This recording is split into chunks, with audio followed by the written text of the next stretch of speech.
Honeys in jackets with brass buttons. However do you imagine such things? When you read about Beatrix Potter's life, it's impossible to believe that it's not fiction. Mr. Norman Ward, which other books have you supervised? Personally? Yes. This will be my first. Ah. It's like a simple tale of an incredible woman. Norman allowed us a peek at Peter Rabbit, Miss Potter. We found it utterly charming. It's about a woman who's ahead of her time, you know, she's really a pioneering spirit.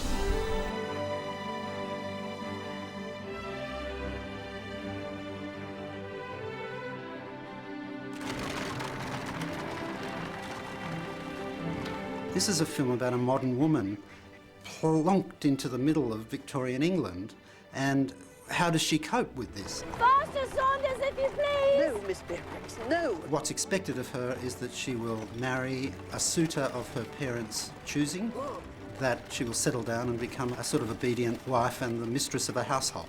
It's about a lot of things. It's about life, so it sort of touches on a lot of things. Come over here. Ah, it's Jemima Puddleduck. It's the first drawing ever did of Jemima. This film gets into her psyche. Jemima, stop that. Stop what? Just some silliness. It's a really enchanting story. There's something, and it's all to do with Renée, how she plays her. She does such a beautiful job. Your brother has asked me to marry him, and I feel quite irrationally that I may say yes. The cast of this film is a dream cast for me. Renée is very disciplined as an actor. She completely tries to inhabit the character. She's not Renée Zellweger playing Beatrix Potter. She's Beatrix Potter. When I first read the script 2 years ago, I felt this character. I recognized her. I knew exactly who she was and why she needed these characters to express what she wasn't able to say in her life on a daily basis. You don't have any friends. Yes, I do, Mother. Every time I draw. During the whole shoot, she spoke in Beatrix's accent. The point of the scene is to establish that she and her mother have no relationship. Her accent is absolutely flawless. But the difference between Americans and Brits isn't just that of an accent. There's a lot of difference, and she becomes a British person, you know? I thought it was a wonderful, wonderful opportunity to look at her perspective, how she might see the world, because you have to assume that it's very different from how the rest of us must experience things. Renée went through some training in art with our chief animator, Alison Hamilton, showing her how to wield a brush. So I think, Renée is sort of half an artist now. I wonder if she'll produce anything, but, She's been doggedly pursuing perfection. And if there's anything that I know in Hollywood, it's the people that are really passionate about something and try to do it perfectly. That's really what makes good movies. And action!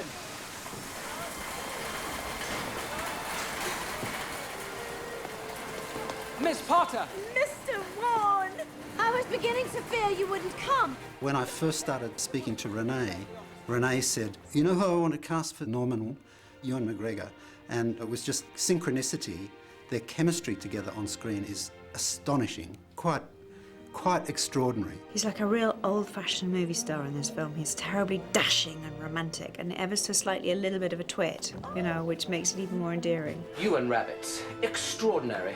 There is this sense of humour that follows through that whole relationship, which is just magical to watch.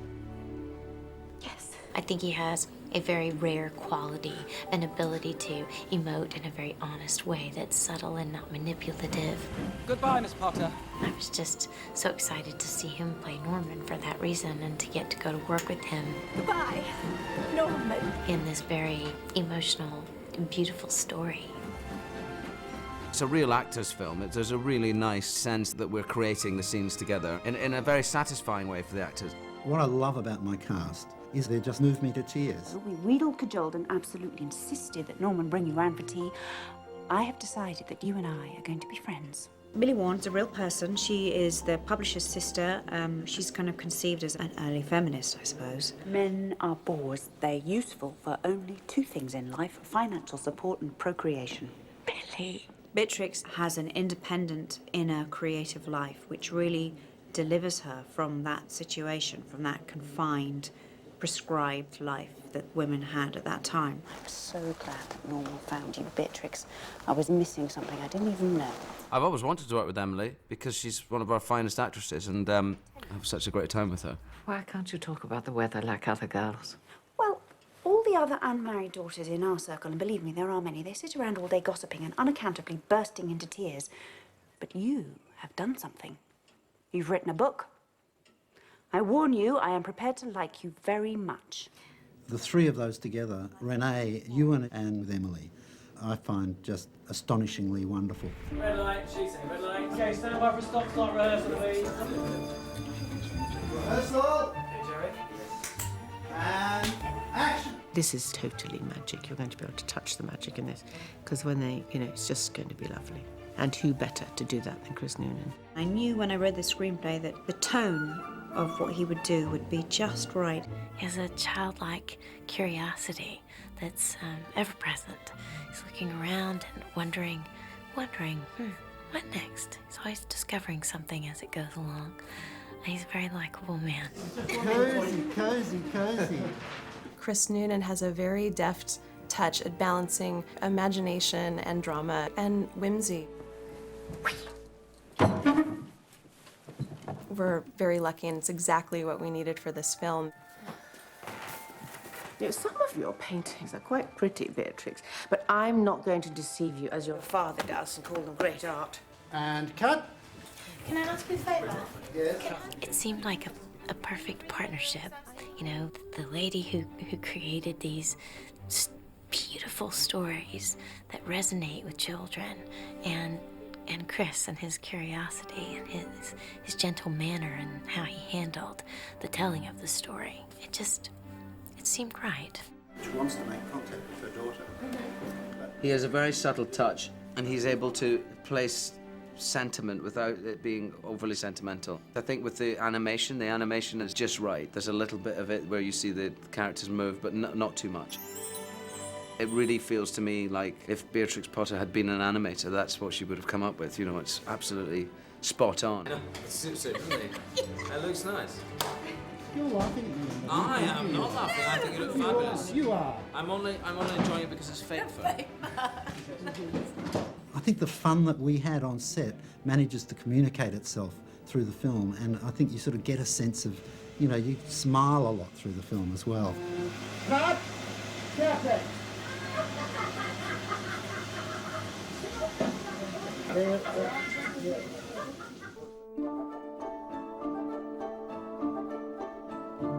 One of the things I said to Chris right at the beginning was that I would like the film to have a kind of documentary quality rather than for it to look as though a designer had been anywhere near it.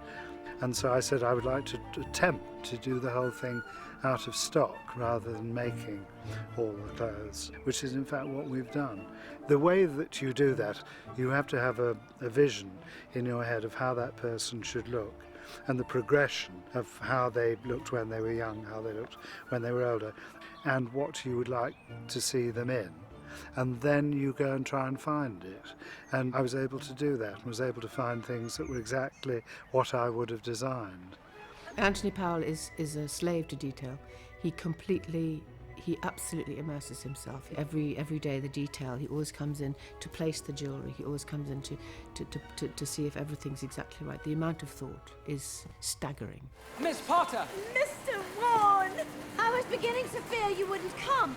You're soaked! It wasn't raining when I left the office. I never learn when I see a script, exterior, rain, and it's shooting in March in England, don't do the film. It's going to be too cold. It's going to be miserable. I said to Anthony, do you think... I said to him, because I've done this before in a film where you put glycerine on the clothes and it makes them look really wet, but you don't have to be wet. And the scene was actually played underneath a balustrade, or whatever it's called, a roof of some sort. He wasn't having any of it. No, I said, no. He actually just laughed at me. I went, I've done this thing with glycerine and the costume looks wet, but I don't have to be... No. It said in the script, that he came and he was absolutely soaked to the skin, and so soaked to the skin he was going to be. So then cut to me being sprayed and splashed down with water and spritzed in the face, and it's like -3 degrees. In fact, on the final day of shoot there, I woke up and it was snowing, and I thought, great. Nice. I mean, obviously you don't want people to be uncomfortable or die of pneumonia. So what we did was we had an unbelievably thin wetsuit made for him, so hopefully it helped to keep him warm. So he's not dead yet anyhow, so hopefully it had no ill effect.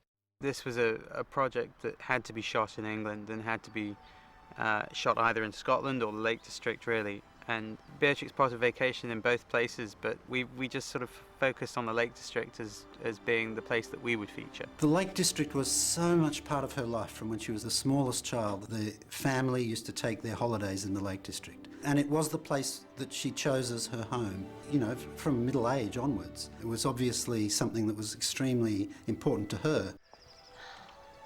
Not a bad outlook, Miss Potter. It's sublime. Certainly the Lake District is pretty unique and has to be very much part of Beatrix. And if she's buying up farms in the Lake District, it's very hard to kind of replicate them somewhere else. The real Hilltop is a very well-known place, and tourists come from all over the globe to see it. Not only is it full of tourists who would be hard to control, in addition to all of that, there are only about 2 angles where you get a decent frame, and we certainly couldn't have built a garden in front of it. We couldn't have, there are a lot of things we couldn't have done. And we stumbled upon this place and did a heck of a lot to it in order to make it look like Hilltop. It always makes it easier to feel a person's experience when you're surrounded with the things that you know were beloved to them. And Martin is just so meticulous, and everything has been thought through, everything. And if you can't have the thing itself, then something that's representative of it will be in the space. One of the most interesting aspects is I'm working in a period I've never worked in before. I suppose a lot of films have been set in what Anthony and Mark, my art director, happily call olden times, and it's really nice to do a different kind of olden times, one where you can have a car driving through and where you can use a little bit more of what's there in the landscape and what's there on the location. This is just Beatrix Potter's world come to life. Just the fact that it has been preserved to such a great degree. There's no McDonald's, no nasty signs. It's also quaint, actually, but it does feel like a place of that time, that when she was alive. It felt comfortable. It felt right. It felt safe, you know, to be that Beatrix. It was sort of her retreat, where she can be herself, where she is surrounded by the things that she loves and finds safety in the creativity that comes from being in that space.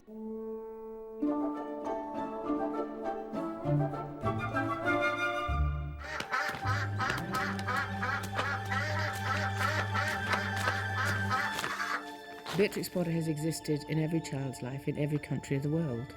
I mean, she is just there, and a part of growing up. Now there's a story.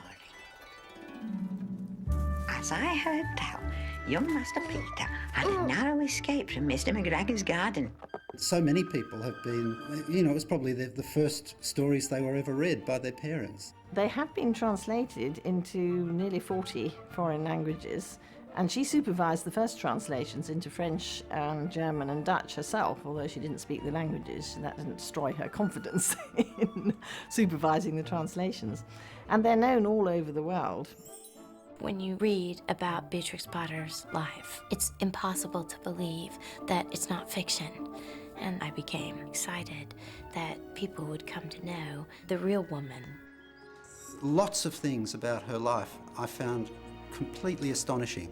You often find gems in the reality that are just better than anything you could possibly invent. I think people will be interested in who she was and the sort of trials and tribulations and so on she went through to do what she did. Peter, you naughty boy.